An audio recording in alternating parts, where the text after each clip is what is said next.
what is the picture here in Taiwan? It's a bit sad to say most of the professional baseball teams, they are not profitable until now. Tell me, what kind of a money spinner is cricket? India's strength as an economic superpower translates into cricket. Pandemic, the coronavirus period, play a vital influence for the viewing habit. Well, I've got to say the centre of gravity is shifting. Hello and welcome to Connected. I'm Divya Gopalan. Sport has the incredible power to connect across borders, social classes, and generations. For instance, according to the top world body for football, FIFA, 5 billion out of the global population of 8 billion people were engaged with the 2022 World Cup in Qatar. Sports also plays a key role in the global economy. In 2022, the sector's market size was estimated to be worth over $400 billion. But by 2028, that's expected to shoot up to more than $680 billion. So how do the sport economy and businesses work across the globe? And is Taiwan capitalizing on it? Well, to find out more, we're joined by Simone Kang, founder of Allonsy International in Taipei, and Tim Harcourt, a professor at the University of Technology, Sydney, Australia. Simone, I'll start with you. First, give us an idea of how you're related to the sports industry. Basically, I want to say I am from the background of sports media. I was with what Taiwanese call foreign channels, sports channels, such as ESPN Star Sports, Fox Sports, and later 11 Sports. So I spent a lot of time with the local sports association. So that's why I have a very good entry point and then a long-term relation with the local sports organizations. And I just want to brought it up because my first job is with the Chinese Professional Baseball League. They call it CPBL in short. So I have emotionally very connected to the baseball, professional baseball here. That's a brief introduction of my how I entered the sports industry. Simone, I'm sure you'll have plenty to add to this discussion. Now, Tim, you are an economist. Tell us how you're related to the sports industry. Yeah, well, I wasn't good enough to play for Australia in cricket or any other sport, so I thought I'd do it through diplomacy. So I was a diplomat with the Australian government for many years, and we did a lot of sports events where we had business clubs in China and Brazil and London and South Africa. When the Olympics came to town, we'd basically put exporters together with international buyers and create, business using sporting events. So when you watch the Beijing Olympics, the water cube was built by an Australian architect that sat with the Chinese officials during the Sydney Olympics in 2000 when Kathy Freeman won the race. So I'm a bit of a sports fanatic too. So for me, it was sort of a hobby and a passion that's now become sort of my job as an economist. Fantastic. Before we move on, sports is all about scoring, so I want to bring some numbers. Let's look at some of the data. According to audience research company GWI, football or soccer is the most watched sport in the world, with 53% of those surveyed citing the beautiful game as their preferred spectator sport. Now, that's distantly followed by basketball, volleyball, and tennis.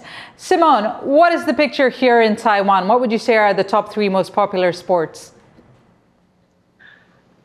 We can say the top 3 sports is baseball, number 1. And then the next one is basketball. The third one, I think it's emerging. I can say it's volleyball here in Taiwan. Interesting. And what's the picture in Australia, which is more of a multi-sport nation, I believe? Yeah, I think Australians will watch and bet on any sport, from 2 flies crawling up a wall to tiddlywinks, anything where Australia's got a chance of a gold medal. But, our great summer game is, of course, cricket, which is played in most of the Commonwealth nations, particularly in India. And I just wanted to give a big cheerio to my son, who's Taiwanese, but he's a great cricketer. He's a fast bowler known as the Taiwan Typhoon in the Sydney Cricket League. And in Australia, we are unusual because we have 4 codes of football. We have Aussie rules football, which is our own homegrown game. We have rugby league and rugby union and soccer or association football. So in the winter, we basically have 4 codes competing for players fans and sponsors. So we're quite unusual, and some people like all four. So there's plenty of choice for the Australian consumer. Yeah, Simone, I think you'll be with me on this when I say I'm not seeing cricket really take hold here in Taiwan yet, although I do add yet, although baseball is incredibly popular. But how profitable is it here? We have a very long and rich history about baseball. It started from maybe 100 years ago. And then we set up the Professional Baseball League in 1990. That's why now it's about 35 years about the professional baseball. It's a bit sad to say most of the professional baseball teams, they are not profitable until now, even though there's about average 6,000 people going to the stadium to watch the game per game on average, because the cost is too high for baseball to run. So that's why until now, according to all the statistics, most of the professional baseball teams, they are not profitable. So that's rely on the Taiwanese local big enterprise, big companies. They are able to support this. Now it's 6 teams. So, but it's a very good trend to have we have a basketball team set up the professional league in about 4 years ago. And then it's kind of booming up all the sporting environment. So we have a government come in to build in the infrastructure. And then we have big companies. They started to investing on the teams. That's a good sign. So I can say baseball is a bit safe to say not profitable, but it's they play a leading role here. So that's why we have all the things are booming up for the sports industry. Let's talk about the other big batting sport, Tim, and that is cricket. As you said, your son plays it. Let's go to the place where it's played possibly the most, India. Tell me, what kind of a money spinner is cricket, not only in India, but across the globe? Yeah, it's been fascinating because cricket, has really been traditionally a Commonwealth type of sport. Very big, of course, in India, Pakistan, Sri Lanka, the West Indies, Australia, New Zealand, South Africa. And for years it was dominated by Test cricket and the cricket boards playing 5-day games. And recently the Indian Premier League, the IPL, has taken cricket by storm with the short form of the game, 20 overs, 2 or 3 hours or so, under lights with enormous crowds. And the Indian Premier League cricket franchises, the Delhi Capitals, Mumbai Indians and so on, have become as popular economically, as the New York Yankees or the great soccer and basketball franchises in the world. So we're now finding that Australian, South African, English cricketers going off to play in the Indian Premier League, both men and women. And now there's franchises being set up in the United States and the UAE, sort of non-traditional cricket countries, because of the impact of the Indian diaspora in the United States and the UAE and other countries. So sort of India's strength as an economic superpower translates into cricket, and that's taking cricket around the world with the strength of the Indian Premier League, with the IPL. And to your point, Tim, IPL is one of the richest sports leagues in the world. It is just 17 years old, but it has the outreach of some of the much more older and more established leagues that you see in Europe and the US. Raghav Gupta is the founder of Fanatic Sports, and he gives us his take. It is the IPL is a product which is pure entertainment. It's got cricket, Bollywood, entertainment put together. In 3 hours, you get to see the best of both worlds. So it is a phenomenal product they've created. The overall demand for, whether it is whether it is broadcasting or whether it is viewership, whether it is fans in the stadium, it is definitely. I didn't expect it to be this crazy. Every year, it's the craze is becoming bigger and bigger. IPL tickets have become like gold dust. And each stadium, and India doesn't have small stadiums. Each stadium has 30, 40,000 minimum, going up to 50,000. So IPL is a phenomenal product. Many other countries are now kind of seeing cricket as a viable sport. How open is Taiwan to new sports, new different kinds of sports where, traditionally baseball and basketball have dominated here? Sports play a very minority role in people's life. But until probably I can say about 10 years ago, marathon started booming. And then now we have about 200 or to 300 marathons per year in Taiwan. So I can see people is quite open to all kinds of sports, but it can be commercialized. It has to be what we normally say, baseball, basketball, or the booming volleyball. As you say, football, I say football actually is really, really popular among kids. But due to the education system here, so when the kids playing football until they in junior high school, they have to choose they want to keep on study or they want to keep on become an athlete. So that's why I think it's most of the country facing this kind of problems. Kids need to choose they want to act academically or they want to play sports as their profession in the future. So this is a situation now. I can say Taiwanese people is quite accommodate to most of the sports here. Yeah, that is an issue in much of Asia where there's the academic pressure versus taking other recreational activity. Tim, if I go back to cricket, the general rule of thumb is the simpler the sport is, the easier it travels. But I wouldn't exactly call cricket a simple sport. So what's the attraction there? Why is it managing to gain so much traction?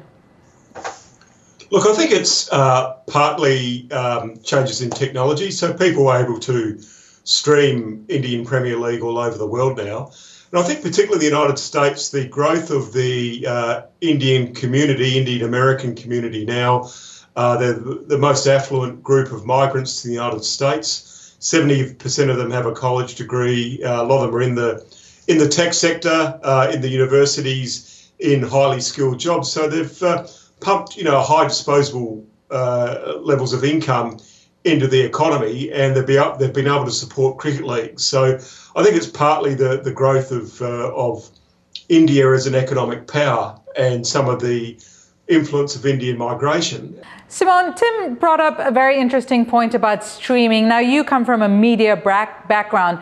Tell me how important it is to have these kind of big media houses or media sporting channels streaming these events or being able to get it on your phone. Like how much does that help in the popularity of a sport, especially here in Taiwan? Pandemic, the coronavirus period, play a vital influence for the viewing habit. So probably before 2020, most of people watch sports on TV. And I can say, it's just a sidetrack, I can say Taiwanese people is the most luckiest one in the world because they can watch every sports, Major League, Premier League soccer, or whatever probably you can imagine. You can watch it on TV. So it's a very competitive environment for sports media here. But during the pandemic, no one played football, and then no one plays sports. And so people started to tune into the online streaming to watch, maybe we call them minority sports. Say maybe they watch the minor league baseball might play somewhere in the Dallas outskirts area, or they might they also watch the Australian baseball league online. So from that time, people started the OTT streaming business started booming. Although it's not as popular as the TV, but I can say the OTT is a trend for the sports fans to watch from now on. You know, along with the shift that technology is bringing, there also seems to be a geographical shift, Tim. You know, it seems the center of gravity is changing in the world of sports. For decades, it was Europe and North America that had the world bodies and would make the decisions, have the biggest competitions. But now we're seeing many of the centers move to the Middle East even. Why is that? And can you tell us the kind of shift we're seeing? No, yeah, you're quite right, Divya. I mean, when you think of cricket, you think of Lords of London and the British Empire, but of course, the Cricket League moved to the UAE because of more central to India, Pakistan, Sri Lanka, and South Africa, and the Middle Eastern countries. So that shift has occurred. The World Cup in cricket is going to be in the United States and the West Indies, the Caribbean this year. And we're seeing other movements in other sports. And I think Simone makes an interesting point about the pandemic. I mean, in some ways, sports participation in Australia picked up because people sort of got back to basics and wanting to be outside and not be locked up. But on the other hand, the changes in technology have had unusual effects. For instance, in sports where we play in Australia, like rugby league and Aussie rules, people can watch the best in the world. But in the case of soccer, association football, you can stream Barcelona, Liverpool, Manchester United, Manchester City, the great teams of the world. So a lot of people prefer to watch that than to watch their local league. But in sports where Australia's the best at it, the crowds have been enormous. You know, we have quite regularly each week 90,000 at the Melbourne Cricket Ground for the Aussie rules. With very, very big crowds, I think, because they can see the best in the world in their own hometown. Right. And speaking of that geographical shift, let's bring the focus back to Taiwan. Does Taiwan have the potential to become a global sports hub? We put that question to Taipei-based Alexander Paul. He's an agent with the French Touch event. Among other sporting stars, they also represent Brazilian soccer icon Ronaldinho. Take a listen. To become a global sport hub, and we would need to compare to other major hubs in terms of sports. We can see that in Europe, they have a strong culture in terms of sports. We can see that in also other areas in the world. We have in Asia, of course. Tokyo has been known for hosting many different international events, Olympics and other activities like this. Taiwan does have capability. However, it does kind of pose some economic and geopolitical factors, uncertainties that can bring into the balance some kind of issue for development. So there could be, unfortunately, but geopolitical tension, for example, could be with some neighbors that they don't share the same value or the same political point of view.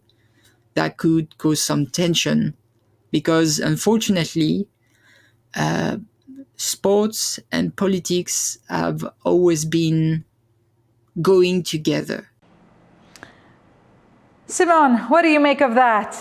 Geopolitical tensions, is that affecting Taiwan's ability to hold these big marquee events or take center stage in sporting events? I believe Taiwan always wanted to host some international events. But we need to face the reality that we have another neighbor, it's a China. So we have to face the reality. I have to say it again, is because all the international events, if Taiwan submit the application, say we want to apply to host Asian Games.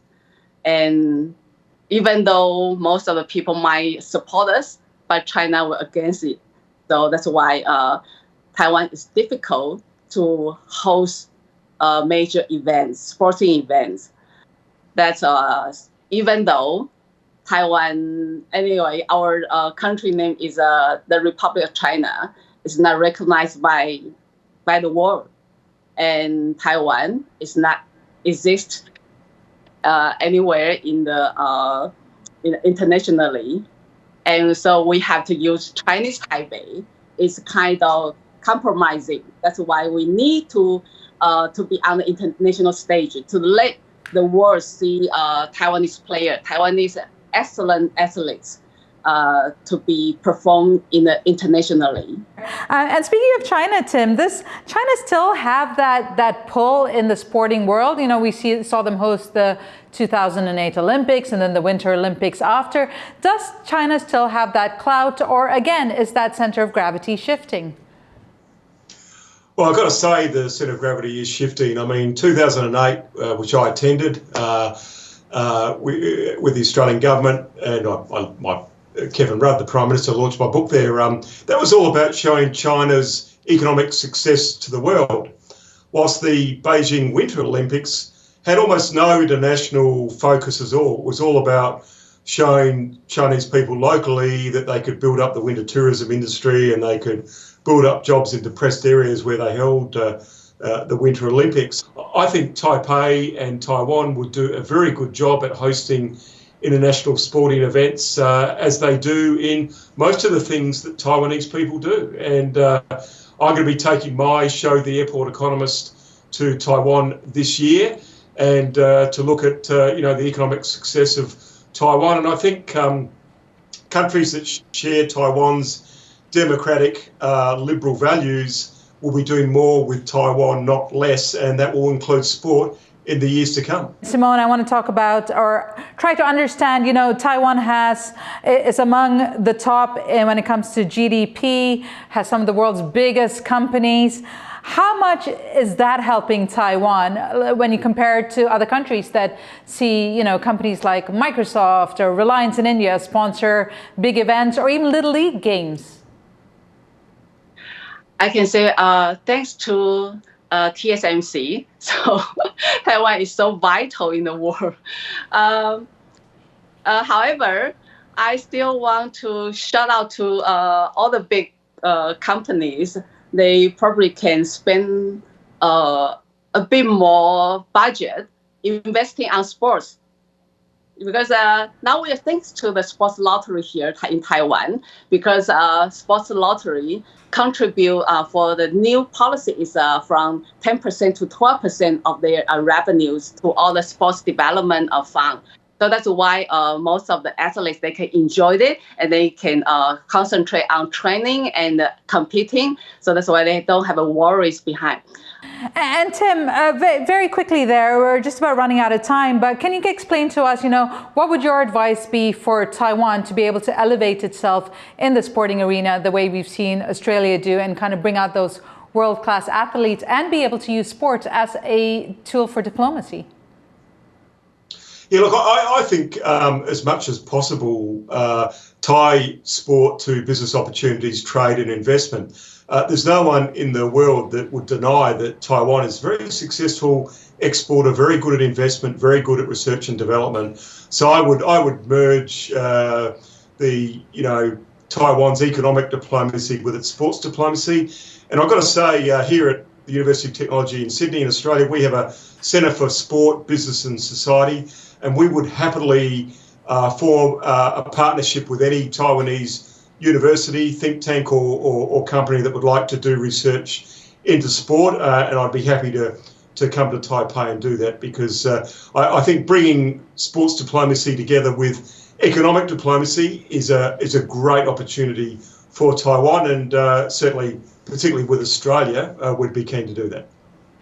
We are just about running out of time, but before we go, let's take a look at what it takes to launch a sports team here in Taiwan. Now, since its inception in 2020, the P.League Plus, or the Professional Basketball League, has gained traction here. This is the story of one of the participating teams, the Hsinchu Lioneers, which was the passion project of the owner who runs an electronics manufacturing company. Take a look. This is Joe. He's not a professional basketball player. So when do you go in? When they need me. Getting a little old now, gotta warm up first. But at the age of 36, when he's not running one of the largest microelectronics manufacturers in Taiwan, He competes weekly in multiple amateur basketball leagues and tournaments, wearing the number 0. I started playing at the age of 6. From the age of 6 all the way through high school, I was able to play on the school team. But after that, playing collegiate basketball in the US is quite difficult. Very select few, so I was not good enough to play collegiate. Now the passion is still there. Passion with basketball led me to become one of the founders and a shareholder of the Hsinchu Lioneers. The Hsinchu Lioneers are one of 6 teams in the P.League, a Taiwanese men's professional basketball league founded in 2020. It hopes to succeed where other professional leagues have failed by promoting home cities and home teams, developing local talent, and creating an NBA-like experience for the local fans to get excited about. 大家好，我是新竹工程师背号11号的肖顺义。其实我打篮球是因为很喜欢 Kobe Bryant， 对，然后那个时候梦想当然是我有一天一定要去当他队友，去打 NBA， 但后来想想，好像完全遥不可及，完全没办法。那但是我觉得没有人敢踏出第一步，说相信职业篮球运动是可以在企业上面赚钱的，或是能够帮助企业有更好的形象提升的。那我觉得 P.League 在4年前跨出了这一步。Well, for the full version of this feature, do visit our YouTube channel or the TaiwanPlus website.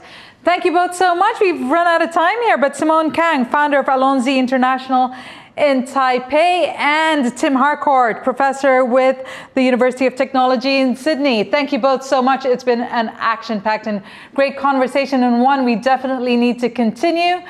For our viewers everywhere, it has been good to have your company. You've enjoyed today's episode or have anything you'd like to add to the dialogue, do join the conversation on our social media. And remember, stay informed, stay engaged, and stay connected.